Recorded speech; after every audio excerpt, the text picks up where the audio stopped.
Tonight, the French president acknowledges a new reality. Emmanuel Macron tells his nation that it needs to be ready if the United States is no longer by its side. Quoi qu'il advienne, il nous faut. We need to provide ourselves with more arms, more equipment in terms of defence. Frozen out of US military aid and now intelligence too. Washington stops telling Ukrainian forces where to target Russian invaders.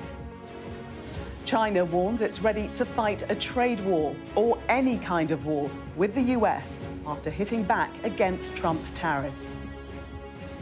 Also tonight, a string of sex crimes in 2 countries. A student rapist who drugged and attacked women in the UK and China is described by police as one of the worst offenders they've seen. And later, Arab leaders put forward a reconstruction plan without sending Palestinians elsewhere, as Donald Trump has proposed. Plus, how Canadians are pouring scorn and coffee on contentious US tariffs. All that coming up on The World with me, Gillian Joseph.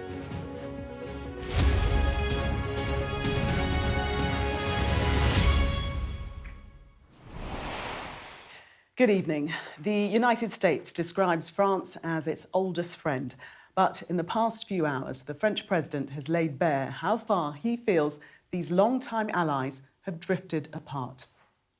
In an address to the nation, Emmanuel Macron said France needs to be prepared in case the US is no longer by its side, and added that he'll speak with European allies about extending the French nuclear umbrella to protect the continent from Russia's threats.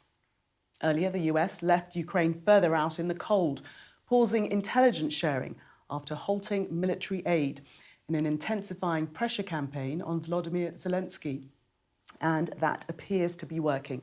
Last night, speaking before the US Congress, Donald Trump said he'd received a letter from the Ukrainian president saying he's willing to come to the negotiating table. And tonight, the White House said it's reconsidering the Ukraine funding pause as negotiations continue on a minerals deal. Well, more from Washington shortly. Our international correspondent Diana Magnay is there, and Europe correspondent Siobhan Robbins is in Brussels tonight. Live to both after Diana's report. Don't tell us what we're going to feel. It was a diplomatic horror show. You don't have the cards right now. You're gambling with World War III. In this entire meeting, have you said thank you? Your country's in big trouble. You've done a lot of talking. It's going to be a very hard thing to do business like this, I tell you. Mr. President! But just a few days on, Volodymyr Zelensky's efforts to make amends appear to be paying off. Donald Trump reading out the letter he'd received from his Ukrainian counterpart to Congress, clearly pleased by its contents. We do really value how much America has done to help Ukraine maintain its sovereignty and independence. Regarding the agreement on minerals and security, Ukraine is ready to sign it at any time that is convenient for you. I appreciate that he sent this letter. Not so appreciative, though, that he was minded to lift his pause on military aid to Ukraine or on all intelligence sharing. A major blow to Ukraine's battlefield capabilities and a major win for Russia.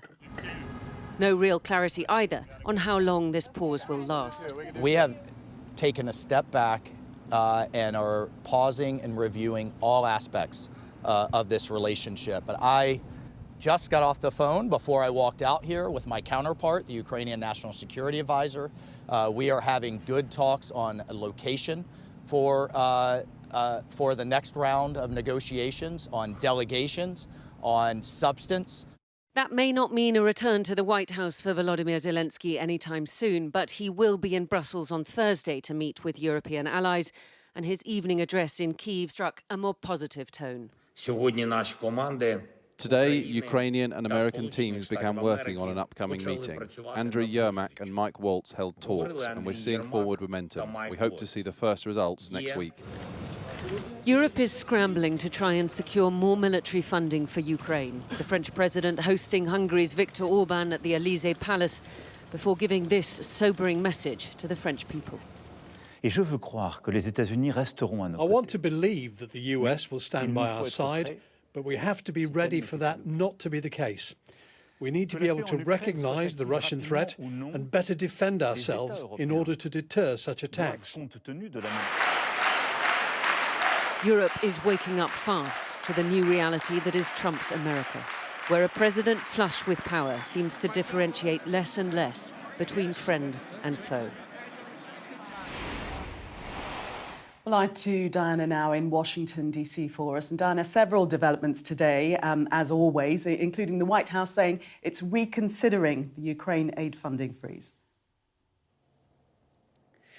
Yes, well, it does seem as though this pause in intelligence sharing and in military aid is really contingent on Volodymyr Zelensky falling in line and getting back into the position that Donald Trump seemed to feel he did as a result of that letter on Tuesday night. It just depends now how long he decides to keep the screws on Zelensky, really, or whether we really are back on track and this will just be a very temporary pause. And I'm afraid that we don't have the answer to that now. But what I would say is that every hour that Ukraine doesn't have the intelligence that it has received from the United States and other allies, and we're not sure what the status of the intelligence provided by other allies is now, is another hour where Ukraine is particularly insecure, both its civilians in Ukrainian cities from long-range Russian missile attacks, its soldiers at the front, and also its capabilities to make precision attacks on targets inside of Russia. For a long time, of course, you know that the United States was very reluctant to provide any kind of weaponry that could strike targets inside Russia. But I think intelligence was a different matter.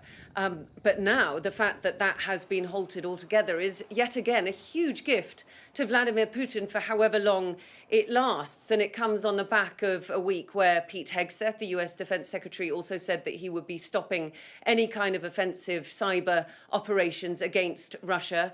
And when the White House seems to be looking into plans to ease sanctions, all of which work very well for Russia, and don't work very well for Ukraine at all, or its European allies, which is why we're seeing the scramble that we are in Europe to try and find an alternative. OK, Diana, let's speak to our Europe correspondent now in Brussels, Sharon Robbins. Sharon, what were your thoughts on the sentiments and tone of President Macron's speech as we look ahead to another EU summit tomorrow?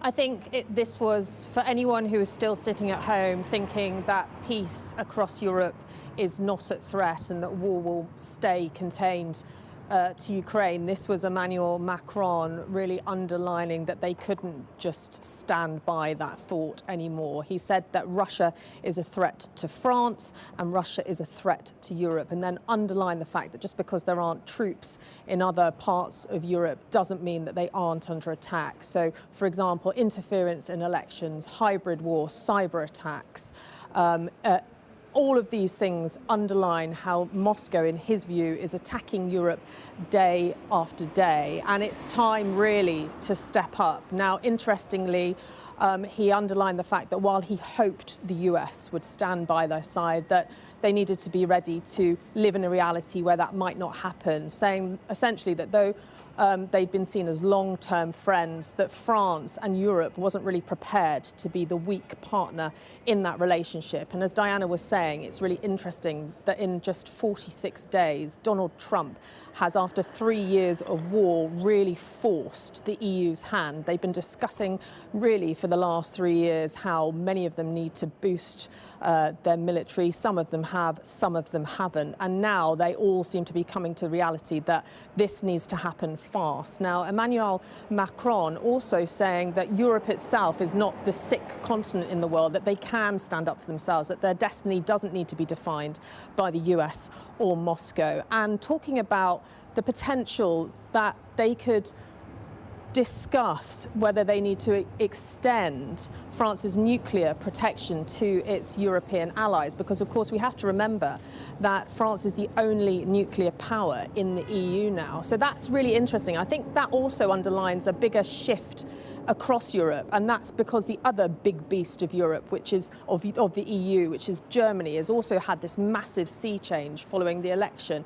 And in the last 24 hours, we've heard their likely new Chancellor talking about huge investments that he's proposing for defence, but also talking about this idea of potentially, can Paris offer protection, nuclear protection to its neighbours? So that shows you that there is a big change across the EU. And of course, all of these messages coming ahead of this crisis meeting, which will be happening here tomorrow with the EU, talking about how they can boost defence, talking about how they can support Ukraine better. But Emmanuel Macron really, again, underlining not only is he central to these discussions with the US, but he's central to the path that the EU will be taking as well, underlining his position in that. OK, Siobhan and Diana, thank you both. The UK has been working to act as a diplomatic bridge between Europe and the US. And in the past hour, we've heard from the Defence Secretary, John Healey, as he arrived in Washington for talks with his US counterpart, Pete Hegseth. Is America abandoning? No, look, I'm very happy to be back in Washington, despite the weather, and we're pulling together here, and we're working hard on a path to peace. And what are you going to say to your opposite number regarding intelligence sharing tomorrow? Well, those are discussions for tomorrow, but it's part of a two-day programme, and we're working hard for peace. Is this the right strategy, do you think, for the US to be withdrawing intelligence from Ukraine? OK, well, let's speak now to Joseph Chichon, a former diplomat who worked as a political advisor to the French ambassador in the UK. Good evening to you. First of all, could you share your thoughts on President Macron's speech a little earlier? Yes, so it was a very solemn speech, and I think it was the opportunity for the president to recall to the French people, the gravity of the threat that France and Europe are facing. And I think it's the first time the president really expressed in such clear terms the fact that Russia was not just a short-term threat to France and to Europe, but also a long-term threat. And therefore, that the French people and the French state, the French government and Europe needed to prepare for that. So I think that was also the president saying to the French people, tough choices are ahead, because we need to be prepared in the face of this threat, while at the same time, the US is not the reliable ally that it used to be. So I think that really was the heart of the message. And tough choices. These are, for example, increasing defense spending. And in the current fiscal position of France and of other European countries, it's quite a difficult endeavor. Yes, I mean, he said that the threat from war and terror is not diminishing. Our peace, our security is more uncertain. We're entering a new era. It's not just the people of Ukraine who are fighting. It's also our security, which is under threat. And that theme ran throughout the speech, didn't it? That also this was a fight that was coming to Europe. Yes, absolutely. And, in many ways, President Macron has been saying that for quite some time. His whole theory about European sovereignty, what he called European strategic autonomy, so that is having a more autonomous, more independent European defense.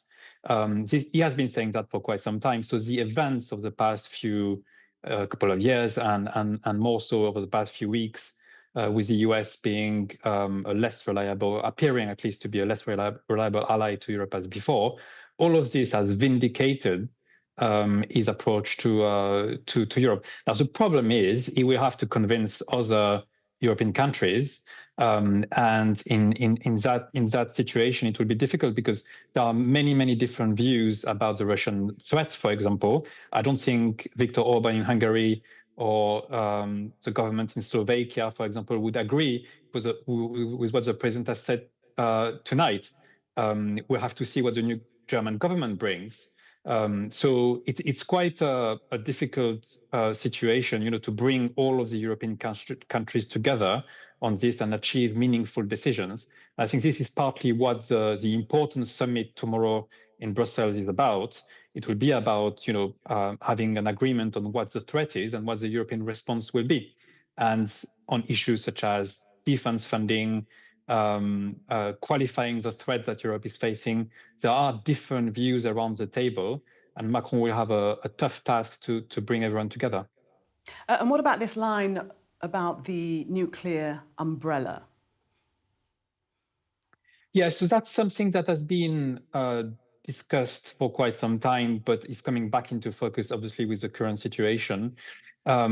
I think what is interesting to me on this is the change of position from certain other European member states, like Germany, being open to having that discussion. But it's a long way ahead before we can have any concrete decision on that particular point. Nuclear deterrence is a very complicated subject, and it needs to be dealt with very carefully. Obviously, I think it will be important to have the UK in that discussion as well, because the UK is the other European country to have the nuclear deterrent. And I think the debate on this is going to make progress, but it will be some time before any kind of decision can be made. I think in the short term, it's more important to build up European capacity, conventional capacity, non-nuclear capacity, having more capabilities for producing ammunition, weapons, advanced military programs and equipment, rather than the nuclear deterrent itself. So I think that's really the short-term priority, is about what you can do concretely today, tomorrow, to help Ukraine maintaining its position on the ground. And where do you think we stand in terms of Macron's relationship with America, with Donald Trump? When he went over to Washington, it seemed all very cordial, but tonight he's saying that he wants to believe the US will stand by our side, but we have to be ready for that not to be the case. Yeah, so the president is I think it's legitimate, to attempt to have a discussion and negotiation with the president of the United States before there are decisions on tariffs, for example, or on European security. And I think the president did quite well the other day when he was in Washington, also, pushing back against some of the US president's claim about European support to Ukraine. So that was important. But in the end, there is a lot of unpredictability in Washington. Also, there are a lot of people around the US president who are also taking or influencing US foreign policy. So how this is going to play out is, quite frankly, it's a bit out of the hands of President Macron and other European leaders at the moment. Things are happening in Washington. Europeans will have to react. I think it's good that there is it seems to be a relatively cordial relationship between the US president and President Macron, but what matters is decisions that are going to be taken in the coming weeks and what the European response will be. And that's the key task that Macron will have to achieve in the next few days, particularly coordinating with other European partners, including the UK. I think that's important. Okay. French Joseph, thank you very much for speaking to us and sharing your analysis. Thank you. Well, let's look a bit closer now at the US decision to stop intelligence sharing with Ukraine. Jim Townsend is a former Deputy Assistant Secretary of Defence for European and NATO policy at the Pentagon. Good evening to you. Thank you for speaking to us this evening. Your initial reaction to the news that military intelligence was not to be shared with Ukraine from this point on? Well, it didn't surprise me too much. Once we said no more assistance in terms of military equipment, we were hopeful that the intel would be able to slip under the radar, if you will. But no, they caught it earlier today or late last night and said, no, we got to put the intel on the pause list as well. And so if we can get a lift of this pause in the next few days, if Zelensky can sign the minerals agreement and say he wants peace, et cetera, then I think we'll be able to be okay. But if this stays on day after day after day, not just the military assistance in terms of equipment will be having an impact, but also not having the intelligence is going to have an impact as well.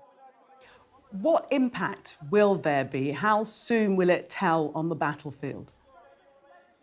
Well, I think right now, in terms of the battlefield, tactical intelligence on the battlefield, I think Ukraine does okay right now with the drones and their experience in terms of day-to-day activity on the battlefield. Where it hurts is in terms of strategic intelligence, particularly deep strike targets into Russia.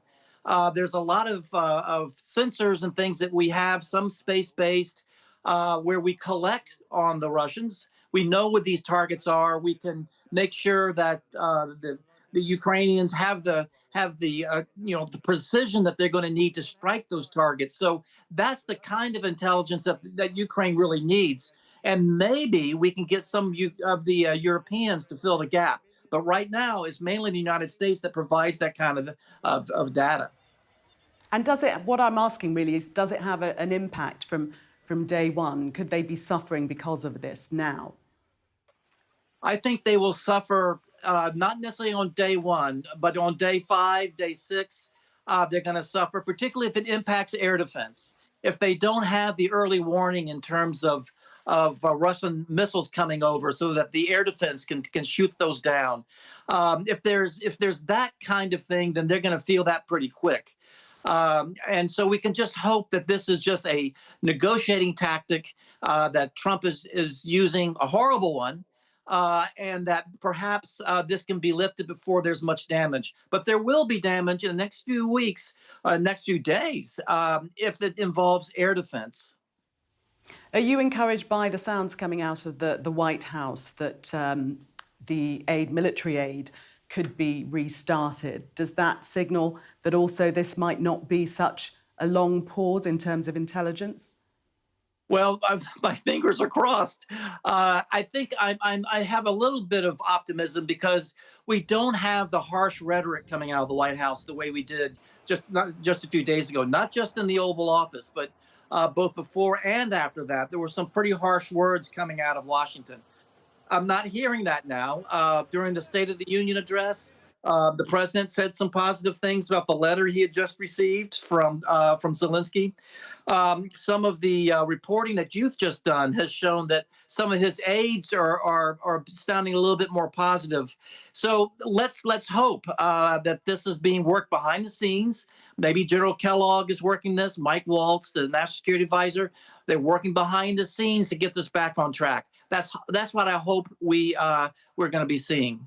Okay, final question. You were Deputy Assistant Secretary of Defence for European and NATO policy. Did you ever think that you would see a US administration so hostile to NATO and European allies? I cannot tell you how shocked I am. My colleagues are. All of my colleagues from years past, my allied colleagues. Washington has a pall over it right now. I was just talking to some ambassadors here from European allied nations, and they say every time they meet, it's just a very depressed discussion that they're having. This is unprecedented. It's something that is shocking, it's stunning, and it's very sad. I hope we can recover from this, but there's no guarantee we will. Jim Townsend, thank you so much for sharing your expertise with us this evening. Thank you. You're welcome. You're watching The World with me, Gillian Joseph. Still to come, the search in Britain and China for more victims of a student rapist convicted of drugging and attacking women. And how competing visions have emerged for rebuilding Gaza.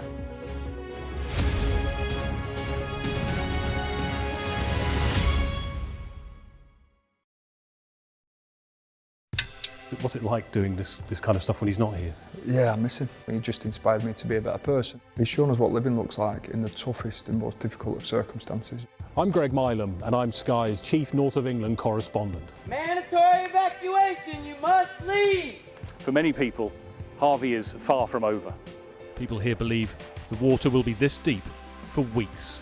I've reported from around the world and around the UK. It isn't what politicians see from election battle buses, but what ordinary people see from the buses that shape the timetable of their lives. I feel like there's no trust between the people and the politicians. Labour's going to get in definitely, and they're no better than the Conservatives. It is almost impossible to predict where these fires will go next. Ida has certainly left its mark on New Orleans. It just feels heartbreaking. Cartels in Mexico are flooding America with the drug. We are standing on the supply line right into the heart of America's opioid crisis. This give you an idea of the strength of those winds, strong enough to bend and twist metal. Sky News, the full story first. Christchurch has been changed forever by what happened here. There was a river of blood coming out of the mosque. That's a scene that you don't forget. Are you trying to run me over, Sir Philip? No, go away. Look like it, sir. Will you respond to those who made accusations, Sir Philip? Can you go away? A very good morning to you all. Morning. Do you regret the tweet, Gary? There's no sign, publicly at least, of either side being willing to give ground. Brianna's dad told Sky News what he thinks of them. If I'm honest, I hate them. They're just evil. They'll always be monsters. Free wherever you get your news. How do you reassure the public that all of these mistakes wouldn't be made again? God forbid we should have to do this again. Sky News get the full story first. Is this now all your territory? Yeah. The battlefield is outside the barricades. We are in the middle of a forest, in a jungle really, and they're attempting to keep these men alive. I'm Stuart Ramsey, and I'm Sky's chief correspondent. It's really dangerous. Many people have died riding it.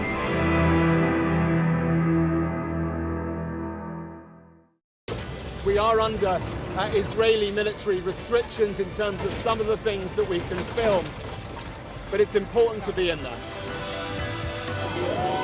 What a slow drive for the president as he approaches his golf club. 4 more years! Free wherever you get your news. I'm Mark Stone and I'm Sky's correspondent based here in Washington, D.C.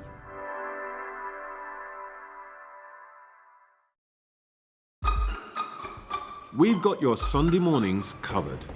From the front page and the sounds of the streets to the voices of the people who make the major calls and big picture politics beyond Westminster. We'll put you at the heart of our story. I'm ready. Are you? Join me, Trevor Phillips, Sunday mornings on Sky News. Back. China has warned it's ready for a trade war or any type of war with the US after hitting back against President Trump's mounting tariffs. It's some of China's strongest rhetoric yet after the Trump administration doubled levies on all Chinese goods to 20%. In retaliation, Beijing imposed tariffs of between 10 and 15% on American food and agricultural products. All of this is weighing on Chinese leaders' minds as they gather for the annual National People's Congress, hoping to breathe life into a spluttering economy. From Beijing, our Asia correspondent Nicole Johnston reports. For thousands of Chinese Communist Party delegates, this is the political event of the year. For the rest of the world, it's a rare glimpse into the Great Hall of the People and into the impenetrable world of elite Chinese politics. At its helm, President Xi Jinping, dealing with problems at home and abroad. China is about to present its economic plan for the year ahead, but there are serious challenges. There's a property crisis. People aren't spending enough money here. And now China needs to factor in a trade war with the United States.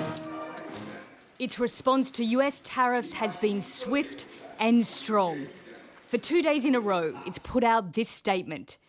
If war is what the US wants, be it a tariff war, a trade war, or any other type of war, we're ready to fight till the end. After the session, a chance to try and grab the thoughts of the country's elite. What impact will the trade war have on China? I think it'll have little impact on China because we treat others the way they treat us. Our tech develops so fast. Just look at DeepSeek. Look at how fast our AI develops. Far from the political capital, at the other end of the country in Guangzhou, a glassware exporter braces for the latest tariffs and hopes for the best.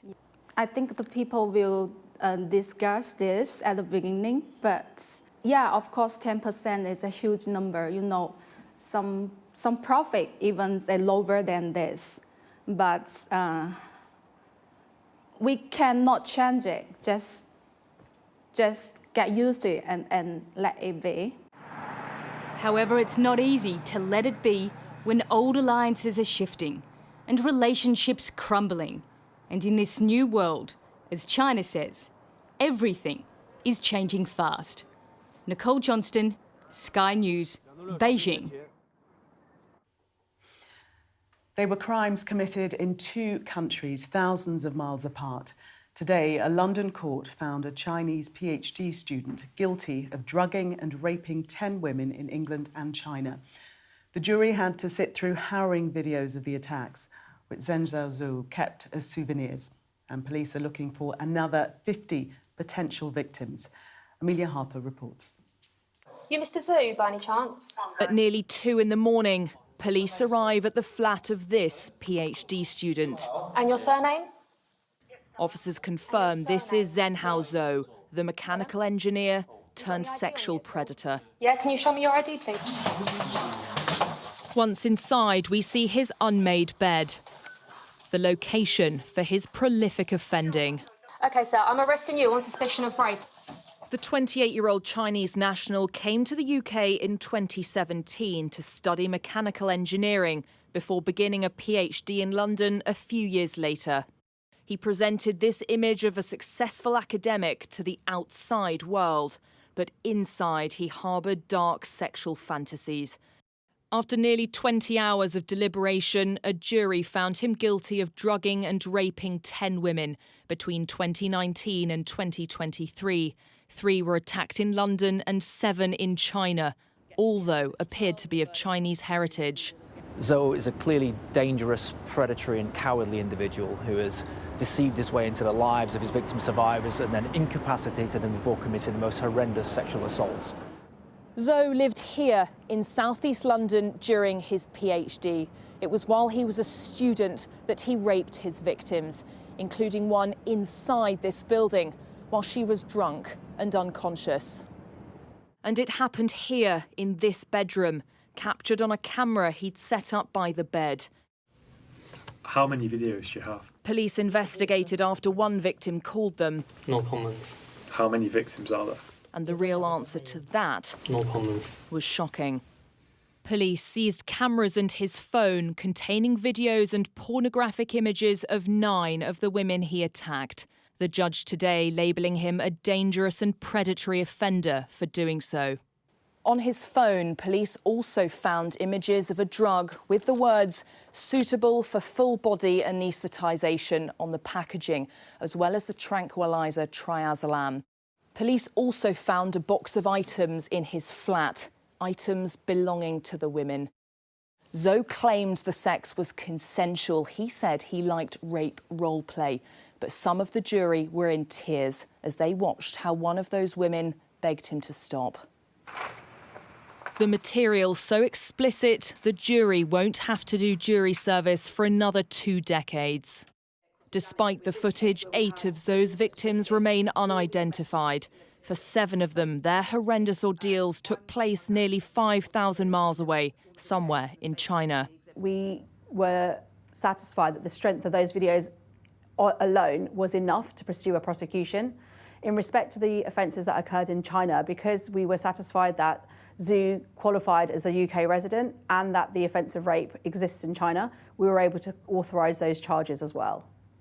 And as Zhou remained silent while police played him back the footage he'd created, one query remains. After seeing that, is there anything you want to tell me? Could there be more?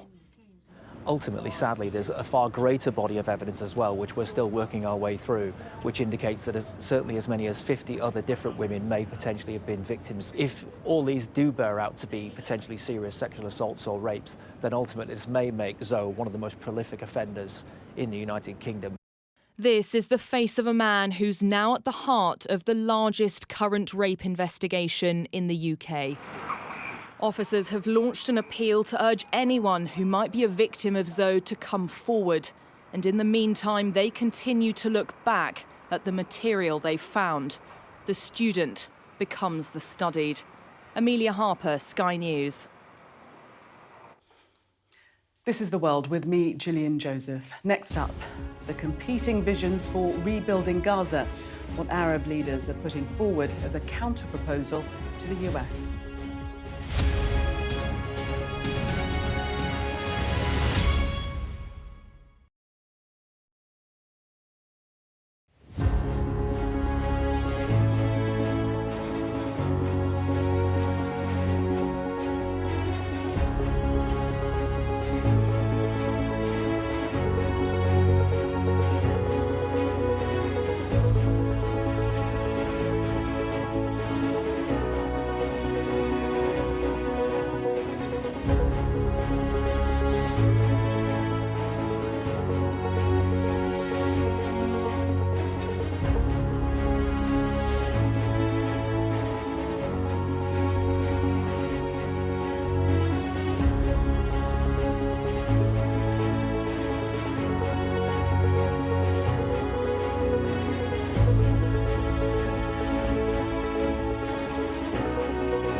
Welcome to the world. Our new podcast, starting now. It's very exciting. Every week, we'll be reporting from the world's trouble spots. We get to hold those in positions of power accountable, and we get to ask the questions that the audience, the listeners, want to know about. And that's why it is so important that people tune in, come along for the road, come along for the journey. It'll be fun. Arab leaders are pushing a Gaza reconstruction plan that won't force Palestinians to leave the war-shattered territory. The proposal, imagined here by the Egyptian presidency and AI, was adopted at a gathering of Arab states in Cairo yesterday. It foresees Gaza rebuilt by 2030 at a cost of about $53 billion. It's a counter-proposal to Donald Trump's plan, envisioned here in an AI-generated video shared online by the US president. He wants to create what he calls a Gaza Riviera and resettle its population of more than 2 million Palestinians in neighbouring countries. Well, Israel and the US have both criticised the Arab plan, but it's being cautiously welcomed by Palestinians in Gaza. We are satisfied with these decisions and this summit. These decisions were strongly part of the Arab summits where the Arabs are most united and in agreement over not displacing the Palestinian people in any way. We are clinging to our land, and God willing, the reconstruction will take place while we are on the land of the Gaza Strip. The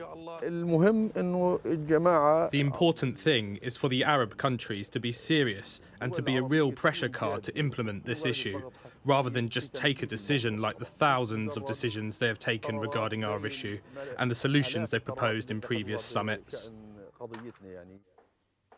Well, with me now is Yaakov Katz, a security expert and former editor-in-chief of the Jerusalem Post. Thank you very much for coming in. I do want to talk about this vision for rebuilding Gaza, but first of all, I wanted to get your comments. The news that we had from the White House this evening, that they've been in talks with Hamas. The administration has been in talks with Hamas. Does that surprise you, please you, shock you? Well, I think it's a little surprising that the administration would be talking directly to a terrorist organization like Hamas.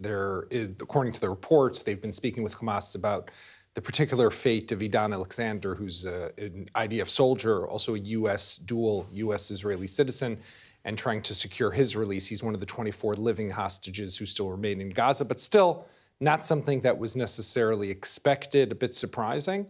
But Israel does need to have mediators who can talk to Hamas on its behalf, because Israel does not talk directly with Hamas. So you accept that it's actually a positive thing that the American administration is talking directly to Hamas? Well, I don't know if it's necessarily positive. I don't think that we want to see Hamas necessarily getting that legitimacy, Gillian, that would give it the feeling that it's emboldened now and it's actually getting the legitimacy of talking to the greatest superpower in the world. But we should also just be cognizant of the fact that this is another channel of communication between America, at least in this case, and this terrorist organization. What's your reaction to the Arab solution for the reconstruction of Gaza that we've seen? We've seen those still images of the rebuilding process. Is that a feasible suggestion? Because they would not want the people in Gaza to leave? Well, I think what's positive here, and the positive part of this development, is that finally the Arab countries in the region, after almost 18 months, a year and a half of conflict, have gotten together and started to take a bit of responsibility. And that is a result of the Riviera plan, the controversial plan that Donald Trump rolled out, which is probably not realistic, but it was a great disruptor. And it got them to realize that if they don't get their act together and they don't start to take responsibility, something else that they don't want to see happen might happen. The problem, the fundamental flaw with what they're proposing, they're talking about $53 billion to renovate, to rehabilitate, and reconstruct. But what about Hamas? Hamas remains in power in Gaza. This is a genocidal terrorist organization. And I think we all understand, especially after watching these rallies where they're releasing the emaciated hostages. A group of them met this evening with Donald Trump in the Oval Office at the White House. Seeing those rallies, seeing how there are still hundreds of armed, masked Hamas men, they still are in control of Gaza. We can't allow that to happen, and the Arab countries are ignoring that. So is that why you believe America and Israel have not favoured this proposition from the Arab countries for rebuilding Gaza? Well, I think that's the fundamental flaw, and that's part of it. Everyone wants to see Gaza rebuilt. Everyone wants to see the reconstruction. There's a tragedy that has befallen the Gaza Strip and the people of Gaza. I think Hamas is responsible for bringing this upon Gaza by assaulting and invading Israel back in October 7th, 2023, massacring 1,200 people and kidnapping, abducting another 251. But the fact is it has to be done in a way that prevents Hamas from still being in control of Gaza. We can't allow this piece of land to be controlled by a terrorist group. And this idea that they create a committee that's going to be ruled by technocrats and a professional government with Hamas behind the scenes, they'll be pulling the strings. It'll be like what we've seen in Lebanon in recent years, where Hezbollah's in control and they put up a puppet government in the front. This is a failed state, Lebanon. Do we want that for Gaza after this conflict? We want a better future. I think it's in everyone's interest, but we need to get Hamas out of the picture. But how do you extinguish Hamas? How do you completely rid Gaza of Hamas forever? Because it's an ideology, isn't it? Right, and there's no military solution at the end of the day that is going to completely eliminate Hamas. You need to have, on the one hand, a powerful military option, but you also need to follow that up with a political resolution. And that's what we're missing at this moment. We're missing it from the Arab states. They haven't proposed that. Israel has also not necessarily proposed a plan forward that would prevent Hamas from reconstituting. We need to have together the world that says we're going to install or we're going to help prop up a new government that is going to be able to confront Hamas. Israel with its military can degrade, can weaken Hamas, take away its weapons and its infrastructure, but you need to have someone on the ground who's going to prevent them from reconstituting and rebuilding. That's key. We also need to do something similar to what soon as the 80-year anniversary, the VE, we need to have a de-Nazification or a de-Hamasnification of Gaza. We have to take away the ideology. For that to happen, we need time. This is something that it could take years, but it starts with the education system. It starts with the culture. It starts with the media. It has to be something that is overarching throughout all of the Gaza Strip, because otherwise, like you said, Gillian, this is an ideology. You can't get rid of it completely.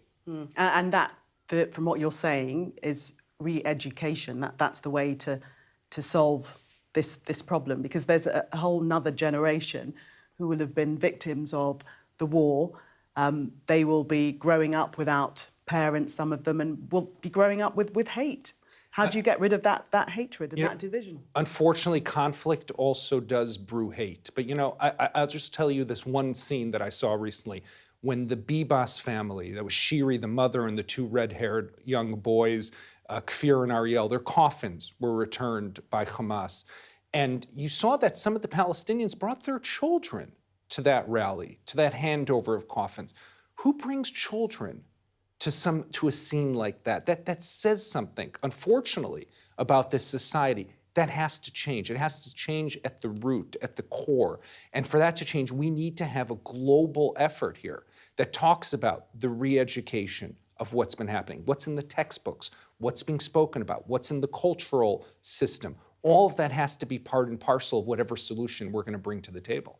What's your view on the ceasefire deal at present? Because it's really hanging in the balance now, isn't it? Especially with aid being blocked from going into Gaza by Israel. Well, I would want to see, Gillian, the 24 living hostages come back. In my opinion, that's the most important thing that we can do right now, is get these people. They were abandoned, and the country, Israel, the government, the military, failed them back on October 7th. We have a responsibility to bring them back to their families and to their country. And whatever we have to do that, we should be doing that. That means doing another deal with Hamas and continuing this deal, even if we have to declare, for now, an end to the war. I think that that's what we should do. But the problem here, at its core, and this is why it's not happening, is that Prime Minister Netanyahu understands, how can I end the war when Hamas is still there? How can I agree to pull out all the IDF troops, the Israeli forces from Gaza, when Hamas is still there? They'll just rebuild. Israel today is holding a piece of land along the border between Gaza and Egypt to stop the smuggling of weapons. If they pull out, Hamas starts to smuggle weapons again, we'll meet Hamas again, God forbid, another October 7th-like attack a few years from now. What did we achieve? And that's the quandary that we're currently facing. Yaakov Katz, thank you so much for sharing your expertise with a security expert and former editor-in-chief of the Jerusalem Post. Thank you. This is The World with me, Gillian Joseph. Next up, The quiet, caffeinated rebellion some Canadians are staging against Donald Trump.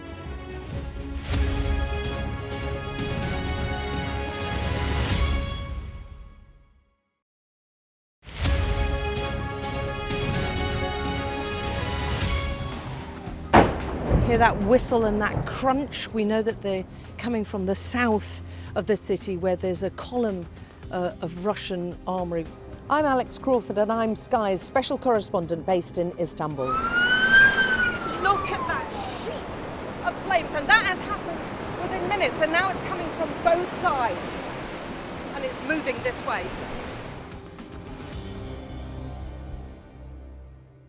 Trust in politics is at an all-time low. What's going wrong, and can we fix it? It's from Liz. She wants to know, why is there still no sign of the Labour Party electing a woman as leader? It's sort of embarrassing. You know, it takes a very strong man to be leader, but it takes an even stronger man to support a woman for leader. If you want to be mean to politicians, like, crack on. The activists that go out and make elections happen, I kind of feel like just don't be horrible to them. Be polite to them in the same way that they're polite to you. Keir Starmer has got us into government with a big majority. He was completely clear before the election that he wasn't going to be able to do the two-child benefit policy, but I wouldn't be surprised if it isn't an early thing that comes along. I went up to Gordon Brown and said, hello? No, yes, where is it? I said, found all these Tory candidates breaking land. Let me see it. This is brilliant. You are on Sky News. Welcome to the BAFTAs. I'm Katie Spencer, Sky's arts and entertainment correspondent, and from the BAFTAs to the Brit Awards, the Oscars to the Olivier's, our entertainment team is here interviewing some of the biggest stars in the world. This is the story of the night. It's the little independent film that could. Sky News, the full story first, free wherever you get your news. Play Sky News. From the Sky News Centre at 7. Now that you're up to date, we can go into a bit more detail. Things can change incredibly quickly. Taken by surprise. Have you ever known a moment like this in British politics before? Yes. Cheers. We'll start with breaking news. Let's get the latest on the ground. So, by the end, we'll hopefully all understand what's going on in the world just that little better.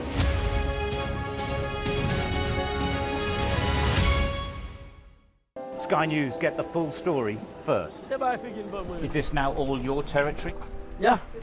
The battlefield is outside the barricades. We are in the middle of a forest, in a jungle really, and they're attempting to keep these men alive. I'm Stuart Ramsey, and I'm Sky's chief correspondent. It's really dangerous. Many people have died riding it.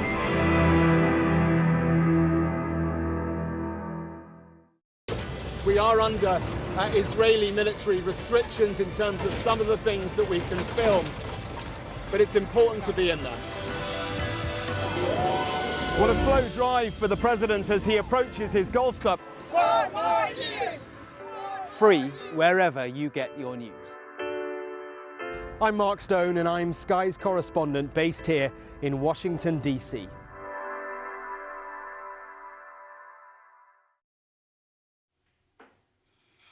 To a quiet, caffeinated rebellion now that some Canadians are staging against Donald Trump. A number of cafes across the country have rebranded Americano coffees as Canadianos in protest against the president's tariffs and talk of Canada being a 51st state of America. There's also been a surge in shops encouraging consumers to buy Canadian, with some no longer selling goods from the US as businesses try to fight back. And some Canadians, including the Ontario Premier, Doug Ford, have started sporting Trump-styled hats, where the Make America Great Again slogan is changed to Canada is not for sale. Well, I'm joined now by Elizabeth Watson, who owns the Palisades Cafe in British Columbia. Welcome to you. Thank you very much for joining us. Tell us what you've done in your cafe. Hi, thank you for having me. So what we've done here, and we're in Houston, BC, in northern British Columbia. We've changed our name from Americano to Canadiano.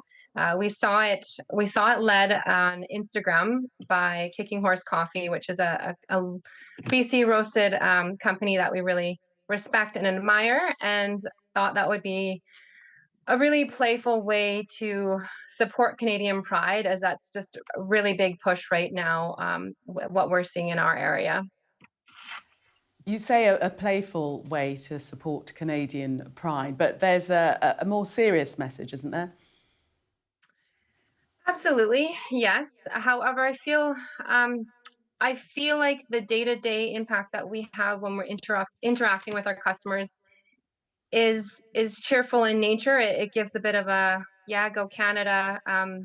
And so in the cafe itself, we're not getting into heavily political conversations. We're just really reiterating that our branding has always been continues to be, with even more emphasis, supporting as local as possible, supporting BC, and ultimately supporting Canada. So yes, I definitely agree on a greater scope. There is a more serious political message in this. However, for us in our community, we are just trying to keep it focused on a positive support Canadian message. So would you say it's about displaying national pride? Yes, yeah, and I love the silver lining of seeing more emphasis put on displaying Canadian pride than I recall seeing before. What are your thoughts, though, on the suggestion that Canada could be the 51st state of the United States of America? I think it's very ridiculous, and I don't have a ton of conversation with our patrons or our network on it, but to me, I don't think it's to be taken seriously. I think it had the impact again of Canadians standing their ground and giving thought to what puts our identity together as Canadians, and so it's not something that I could ever see being in our future. I have a hard time picturing that as something that could be our reality. There's definitely a fight back, though, isn't there, from Canadians? We played some clips and showed some slides before this interview of ways in which Canadians are fighting back and saying, you know, we want to stay independent and we are Canada. What are your customers saying about your name change? Are they in favour of it? What do they say to you? So far, everyone loves it. It's obviously a hot topic in Canada right now, and yeah, I see the reactions of just a nod of approval, or we see some more vocal, like, oh, that's awesome. We see people taking pictures of it, and if you've seen on social media, the Canadiano movement has seemed to gain a lot of traction. So it's I don't know. Like I said, it's really amazing seeing this boost in Canadian pride, and I think that Canada has a lot of amazing aspects to it, and we should be puffing out our chest a bit more. Thank you so much for speaking to us. That's it from The World.